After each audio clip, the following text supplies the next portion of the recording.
This skate park here in the Gables opened less than 2 weeks ago on the 15th of March, and I guarantee you haven't heard a thing about this place or the Gables, because I sure hadn't. This skate park is only a small piece to the massive 4.5 hectare, $21 million sports precinct here, with the other facilities and components listed in the description if you want to check out everything that's here. But for how much money was spent on this whole entire precinct, I'm so surprised that I only found out about this skate park after it was officially opened, and only by chance too. I keep up to date with most of the skate park design and skate park building companies, as well as a lot of people that work within these companies. So for a brand new skate park to open in Sydney and to go under my radar is super rare. I'll go over exactly how I found out about this place, which is super random, as well as why I think the council hasn't hyped this place up and promoted it ahead of the opening day. But first I want to have a little session here so I can talk more about the design of this park and what I think of this place. I'm going to start in the mini ramp today because if I don't skate this now, I'll forget because I'll have so much fun on the rails and ledges. But we've also got two other parks to hit in this area. They're not skate parks, they're like playground parks, but they have skatable obstacles in them and they look horrible. I think it'll just be funny to add that into this video of this area today. But it's just so foggy, I hope the sun comes out because it kind of looks cool, but I don't know if these clips are going to translate. But let's warm up in the mini ramp and then we'll skate the rest of the park so you guys can see what's here.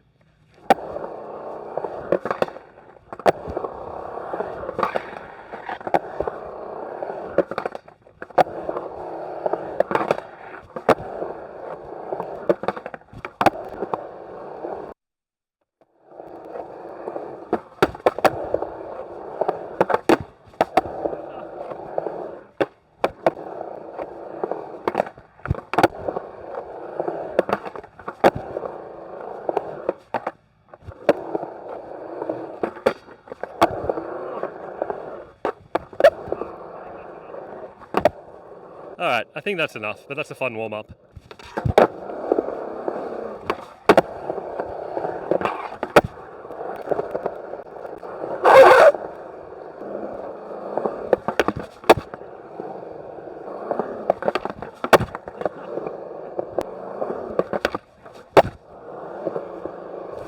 Much better. I can't decide if this is a good obstacle or not. I like the idea of it, so you can kind of slappy up into the middle, but then it takes away you being able to skate it as a ledge because a lot of your tricks are limited because there's not enough room. But then it's also too low to do a slappy unless you go like halfway out. But I don't know, I think they tried to combine the two and kind of came out with something worse than just either one of them. But I still got to figure out how to skate it. So I might try and do some ride-on 50s and I don't know. We'll see what happens.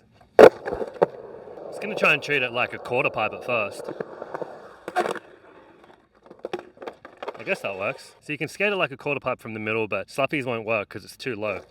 Unless you do start from the beginning, but I don't know. I like what they were going for, but I just don't think it worked out.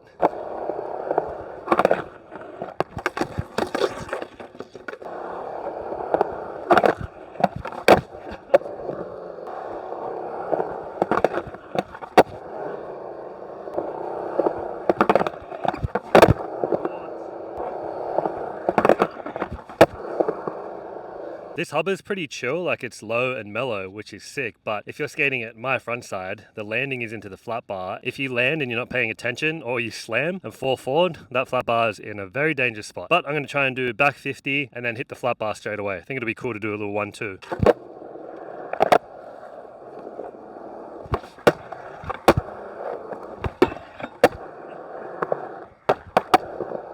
The Euro gap actually looks pretty decent. It's about a board's length, a board and a quarter. I'm back on the long egg now, which is really good for my flip tricks. So you know we're going to get some flip tricks up this thing. I just need to stay on this right half because it's still wet and it hasn't seemed to dry or drain properly.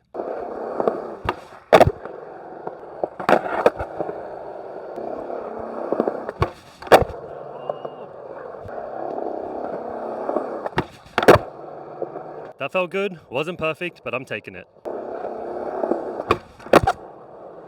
That'll do me.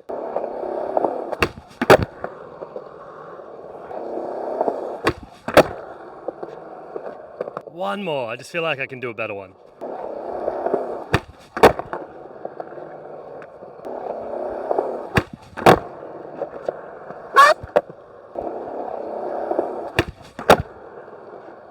That's the one. This rail is very similar to the hubba here. It's nice and low and it's mellow and long as well, but for some reason a rail that goes over a bank and not downstairs just freaks me out. I've skated rails like this before, but because there's no drop, it just goes out past the ramp. I don't know what it is, but it makes my mind like freak out a little bit. But I will board side it at least, because I have to hit everything that's here.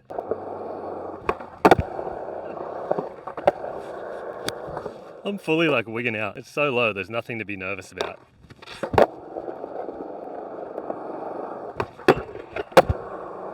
See, it's all in your head. That was first try, no problems at all. I missed the damn thing.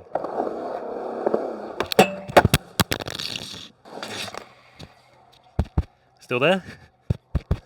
It's actually so hot and humid out here today. All of this fog and cloud is just keeping the heat in, so I'm sweating so bad. It's so hot. But the last thing to hit is this A-frame ledge type of thing. I forgot to hit this before, so I'm gonna try, I don't know, nollie back 50 or something. I like the way that it starts, like there's no A-frame point, so you don't exactly have to gap to the ledge. You can get on wherever you want. So I'll do the nollie back 50, and then I'll talk about what I think about this park and show the next two stinking parks that we'll be at next.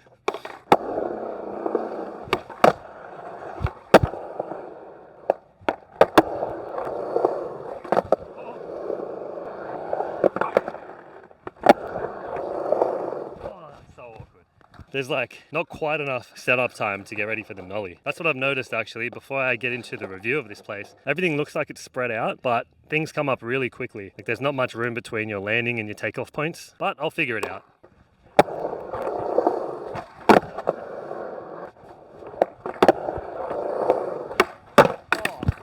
That's the technique.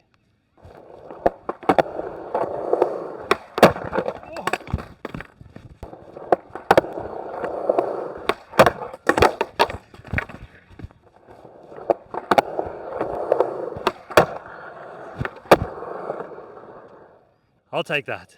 This park was actually pretty fun, but I do have my notes. The obstacles themselves width-wise are spread out nicely. There's actually a lot of flat ground around this park, but vertically or like going straight, all of the obstacles are so close to each other, like lengthways. So there's not much run up if you want to skate the hubba backside. The flat bottoms where the A-frame kind of section is really tight. So as soon as you hit the flat, you're already hitting the bank, and then once you land the bank, you're already hitting the quarter pipe. Same as where the flat bar is placed after the hubba. I feel like that can be pretty dangerous. But I would say this park is not beginner friendly. There's mellow ramps to learn how to roll down, but the quarter pipes here are too big to learn your first drop in. The flat bar is decent to learn on, but that's all that's there. There's no little flat ledge or manual pad or little stairs to learn how to roll off. It's definitely an intermediate to advanced skate park. Like the hubba and the rail here, who's going to learn how to hit that when they're just learning how to skate? Even the mini ramp, it's like higher than a standard learning mini ramp, I would say. So the way I actually found out about this place was last weekend. I met this guy that watches my videos, legend, friendly dude. He's like, have you seen the new skate park up at Box Hill? So we're in the Gables technically, but this is like Box Hill region. Never heard of this area, but I was down at Beaumont Hills and Riverstone Skate Park only last week, 3 days after this park had opened. I was in this area and I didn't even know about this place. Anyway, this guy's like, yeah, have you seen the new skate park up at Box Hill? And I looked on Google as he said that. I couldn't find anything about it. And I just thought he missaid Beaumont Hills because Beaumont Hills is close to here and they've got a nice new skate park too. So I was like, yeah, cool. I'll check that out, thinking like I'll do a bit more research. Still didn't find anything about it. Literally yesterday, I'm going down to Canberra this weekend. Yesterday, I went on skateboard.com.au to look at the skate parks in Canberra and the skate spots. The latest section of skate parks and skate spots, this skate park popped up, the Gables skate park. And I always click just to see where it is. I was like, oh, that skate park looks kind of fun. Might be in Queensland or Melbourne. And it said New South Wales right here. And I was tripping out so hard. So I found the address. I did so much research to try and find this place and I could barely find any information on it. So what I did find was a little bit of information about this whole entire sports precinct here. But why I think the council didn't promote it and talk about the skate park on the way up to the opening was because they have massive hockey fields here. Like they're international and national grade hockey fields. So they can host like massive tournaments. And this used to be a hockey district somewhere either here or at the next lot in this area. So the hype was around these brand new hockey fields that they were building. The council and the developers and even the locals, no one cared about the skate park. And further research into who developed this place, who built this place, the landscaping and stuff, because it never said who built the skate park and designed it. I had to dig so deep, and I found that an architectural design company named Place Design Group are the ones that designed this place. And I only found that they were the ones that worked on this because I stalked the hell out of them on their Instagram, went to their little highlighted stories, went to their projects, and skipped all the way along until I found photos of them working on this place. So the information about this skate park, about how much it costs, I have no idea. This whole precinct's $21 million. I don't know how much the park itself costs, but there's barely any information, and I'm always on top of this stuff. So the second reason I think the council didn't promote this place and hype it up is because it was built by, like, the councils don't know about this stuff, first of all, but it was built by an architectural design company. So they're not involved in the skateboarding world per se, like the core skateboarding skate park world. Even on their Instagram page, there's only one person I follow that follows this place, the Place Design Group. So even if they did post about it, no one would know about it because no skateboarders follow this company because it's an architectural company. So there was just such a mess around promoting this place. It was so hard for me to find any information about this place. And the councils, if anything, should be promoting the hell out of this place, trying to get people here, trying to hype it up, because this is a big sports precinct, and I feel like they're competing with the Gyp Street one in Penrith. That one's massive new skate park and everything, but there was a lot of noise around that place opening. This place, nothing. I still haven't heard about this place. It's only because homie let me know about it, and then I found it on the skateboard.com website. So the councils really need to step this up and promote. This is their work. Like, they put so much money into this and they hardly even promoted it. So I took that as an opportunity for myself to come here, and I'm not promoting this place, but I'm just talking about how the councils are lacking. Wanted to skate a new park anyway, which was kind of fun, and there's some other parks in this area that have these funny ass obstacles that I'm going to skate in a second. You guys will laugh so hard, but I just thought it would be a fun little video to come out and do. But it was a fun park. Definitely check this out if you're out in the area. We're only about 15 minutes up from the Riverstone skate park, which is only 15 minutes away from the Beaumont Hills skate park. That one is definitely worth going out of your way for, the Beaumont Hills one. Riverstone and this one, not so much, but if you're in the area, check out those ones as well. So this is Wheelie Park, just around the corner from the skate park we were at. And look at this little setup they got. Two of these wedges with coping on them, and then this little flat ledge too with angle on it as well. And across the road, we get a nice peaceful paddock of cows. There's also little pump tracks in amongst all these gardens and stuff here. So this is the first park that I'm gonna muck around at a little bit, mainly on these things here, but then we'll head to the next park.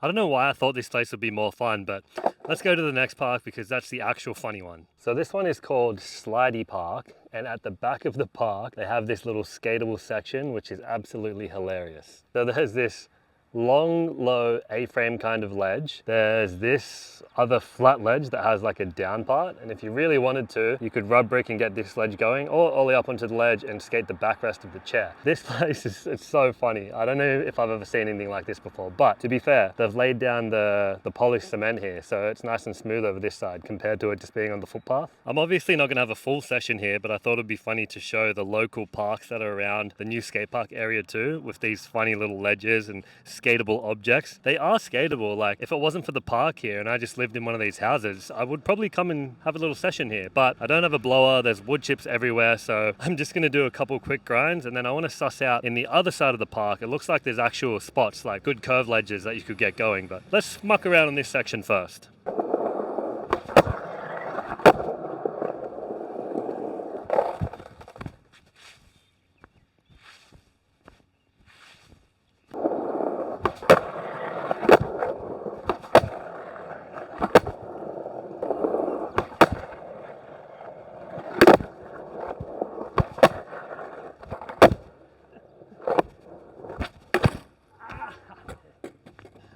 That hurt. Now I need to get the switch heel.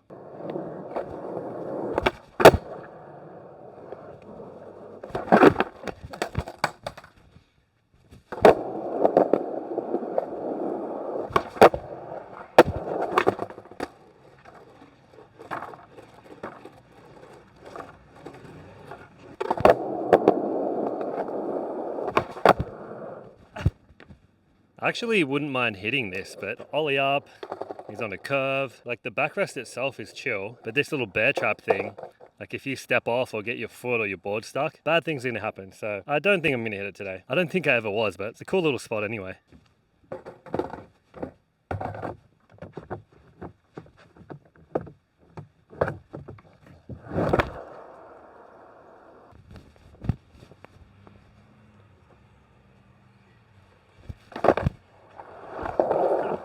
Oh, this side's actually way funner than the skatable side. So both of these parks' skatable obstacles are not worth coming to. I'm not recommending that you guys come and check them out. Definitely check out that new skate park at the Gables if you're up Beaumont Hills way. But I just thought it would be funny to check out these other little parks in this same little area while I'm here. This one here does have some like really cool curve ledges and stuff, but there's just so much maintenance and prep that needs to go into that to make them skatable. Plus it's right in the middle of the kids' playground, so I don't think all the parents will be hyped with you rub bricking, grinding, and then going back and skating it. So don't recommend that either. But it was a fun session today. Fun little skate park at the Gables. There's some negatives, but there's some positives. It is a fun place. But the council there just definitely needs to step up the game. Councils in general. I'm always staying on top of it, and I'm so surprised that I did not hear one thing about this skate park. If it wasn't for homie telling me about it or me finding it on a skateboard.com website, I still would not know about this place. And it's been open for a few weeks now. So it's definitely worth checking out, as well as the Riverstone skate park if you are out of the Beaumont Hills area, because Beaumont Hills skate park is amazing. It's so fun and it's one of my favorites now. So you can check out the video I did on that skate park right here, or check out the Riverstone one here.